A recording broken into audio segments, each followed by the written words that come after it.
E aí, beleza?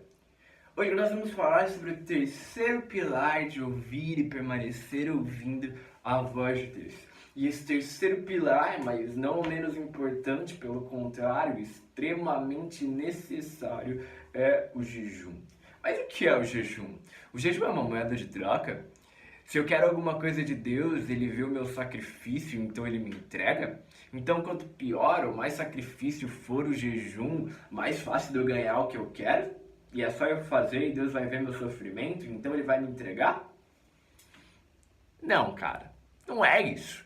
Calma, antes de ficar irritado, qualquer coisa assim, me escuta e você vai entender o propósito do jejum bíblico. A gente precisa entender que primeiramente Deus ele não vai dar tudo que nós queremos. Essa é uma mentira espalhada pelo nosso século e por nossa geração. Deus é um homem bom e amoroso e por isso ele não vai dar tudo o que queremos, mas sim o que precisamos. E o que é o jejum então? Nós somos formados de carne e espírito, ou seja, a nossa própria vontade, prazer que nos afasta de Deus, uma identidade adâmica é tipo de Adão, do princípio, e uma identidade de espírito, um espírito vivificado, que o Espírito Santo gera vida em nós de novo, nosso espírito novamente. Então, o que é o jejum? Basicamente, nós estamos em uma luta constante entre a nossa carne e o nosso espírito. Ambos estão em luta para se sobressair. E o que é o jejum? O jejum nada mais é do que a morte da nossa carne para a vivificação do nosso espírito, certo? Ou seja, se eu permito que a minha carne ela se sobressaia do meu espírito, é normal eu começar a ter atitudes de carne, atitudes que machuquem o coração de Deus, uma cultura de um homem caído, uma cultura de um homem pecaminoso.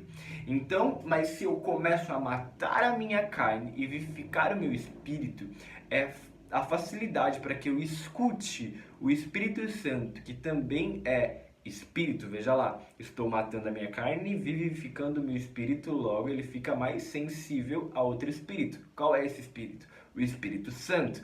Então o meu espírito fica sensível a ouvir a voz dele. Então as minhas atitudes começarão a agir conforme o que eu ouço. E o que eu tenho ouvido quando o meu espírito é vivificado é a voz do Espírito Santo. Então você está querendo dizer que Jesus e Deus ele não olha o sacrifício?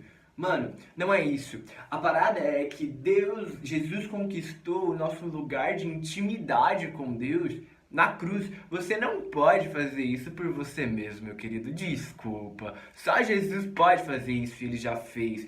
E quando eu jejuo, eu mato a minha carne. Então você está falando que eu não devo fazer jejum que me sacrifique? Pelo contrário, o tamanho do seu jejum e do seu sacrifício demonstra o quanto você mesmo quer matar a sua carne e o quanto você quer ouvir o Espírito Santo. Porque a vontade que ele tem de conversar com a gente é sempre a mais alta. A parada é, nós estamos dispostos a renunciar a nós mesmos para que nós possamos escutá-lo.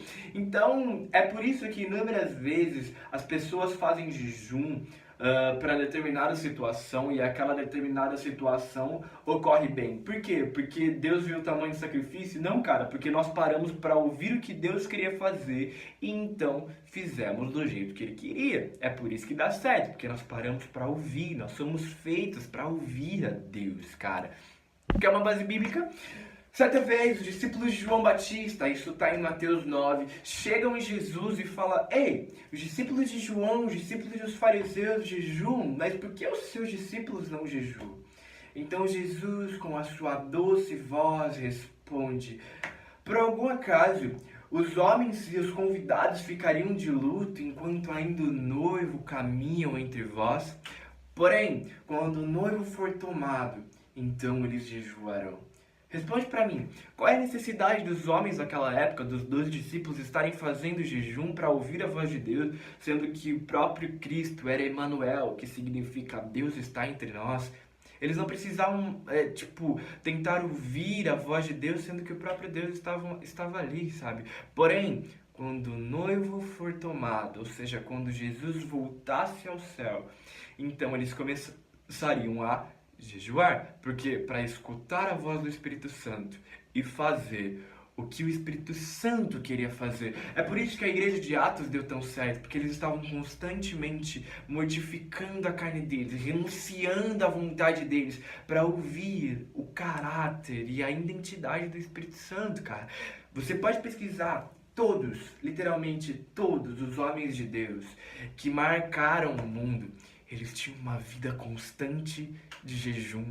Sabe por quê? Porque entendiam que por vontade própria, que por habilidade própria, que por conhecimento próprio, eles não poderiam impactar ninguém. Mas quando parassem e ouvissem o Espírito Santo, então eles manifestariam o que Deus está fazendo no céu, na terra. Você foi criado para se relacionar com Deus. E o jejum é uma porta que se abre para ouvir a voz do Espírito Santo. Então tenha uma vida de jejum. Renuncie à sua vontade, renuncie à sua carne. E então o seu coração estará mais sensível a ouvir a voz do Espírito Santo.